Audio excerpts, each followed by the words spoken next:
एक दिन एक स्थान पर भाग्य और बुद्धि की मुलाकात हो गई। दोनों बैठकर बातें करने लगे। बातें करते करते उनमें बहस छिड़ गई।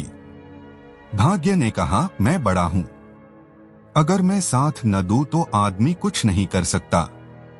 मैं जिसका साथ देता हूं उसकी जिंदगी बदल जाती है, चाहे उसके पास बुद्धि हो या न हो। बुद्धि ने कहा, बुद्धि के बिना किसी का भी काम नहीं चल सकता।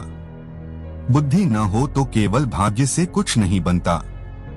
आखिर दोनों ने फैसला किया कि खाली बहस करने की बजाय अपनी अपनी शक्ति का प्रयोग करके देखते हैं, पता चल जाएगा कि कौन बड़ा है। वे दोनों एक किसान के पास गए। किसान बहुत ही गरीब था। वह अपनी कुटिया के बाहर बैठा अपनी किस्मत पर रो रहा था।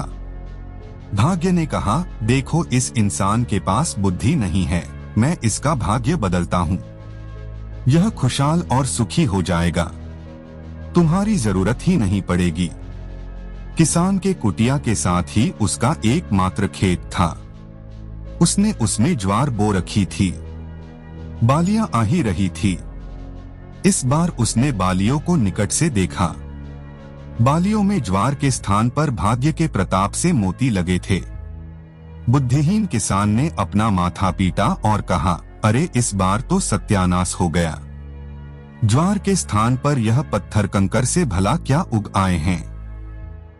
किसान रो ही रहा था कि उधर से उस राज्य का राजा और उसका मंत्री गुजरे। उन्होंने दूर से ही ज्वार की वह खेती देखी। मोतियों की चमक देखते ही वह पहचान गए। दोनों घोड़ा गाड़ी से उतरे और निकट से देखा।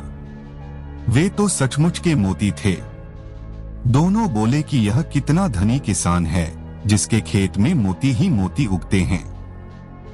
मंत्री ने किसान से कहा, भाई हम एक बाली तोड़कर ले जाएं। किसान बोला, एक क्या 150 उखाड़ लो, पत्थर ही पत्थर तो लगे हैं इनमें।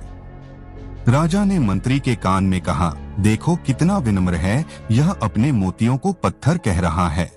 मंत्री ने कहा, और दिल भी बड़ा है। हमने एक मांगा और यह 150 ले जाने को कह रहा है महाराज। वे 2 बालियां तोड़कर ले गए। घोड़ा गाड़ी में बैठकर राजा ने मोतियों को हाथ में तौलते हुए कहा, मंत्री हम राजकुमारी के लिए योग्य वर ढूंढ रहे थे न, तो दूर क्यों जाएं?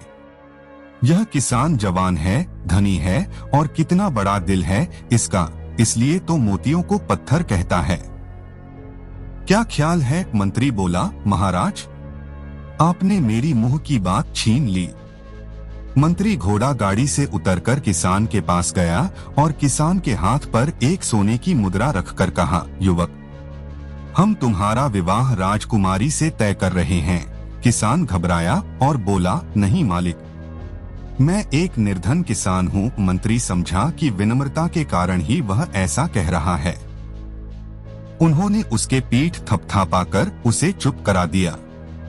राजा के जाने के बाद किसान ने लोगों को बताया कि उसकी शादी राजकुमारी से तय हो गई है। सब हंसे।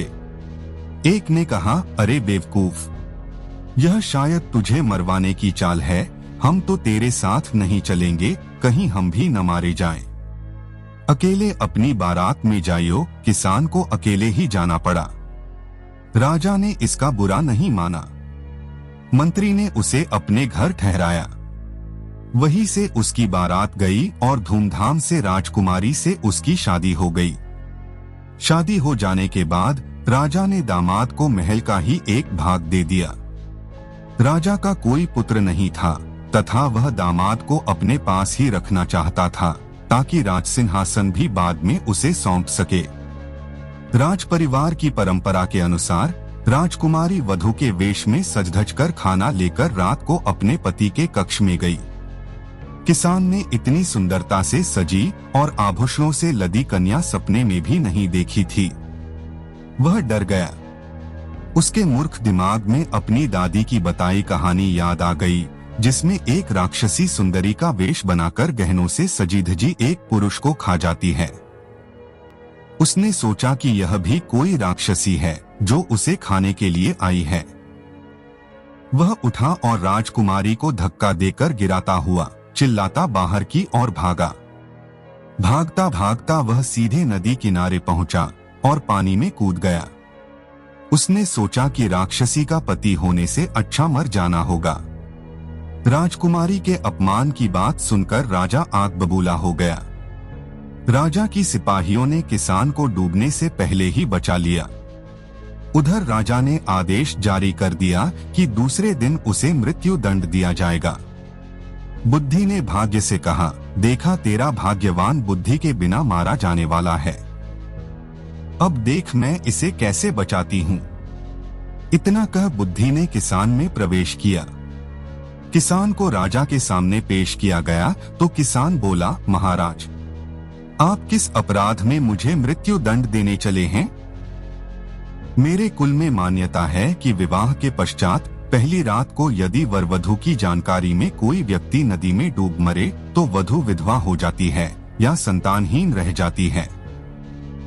जब मेरी पत्नी मेरे कक्ष में आई तो नदी की ओर से मुझे बचाओ बचाओ की पुकार सुनाई दी। मैं तुरंत उठकर डूबने वाले को बचाने के लिए भागा।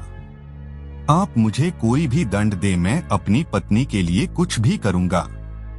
उसकी बात सुनते ही राजा ने उठकर किसान को गले लगा लिया। पिता पुत्री ने लज्जित होकर अपने असंगत व्यवहार के लिए माफी मांगी और फिर तीनों खुशी खुशी महल के अंदर चले गए। बुद्धि ने मुस्कुराते हुए भाग्य की ओर देखा। शिक्षा जीवन में सफलता के लिए भाग्य और बुद्धि दोनों का मेल जरूरी है।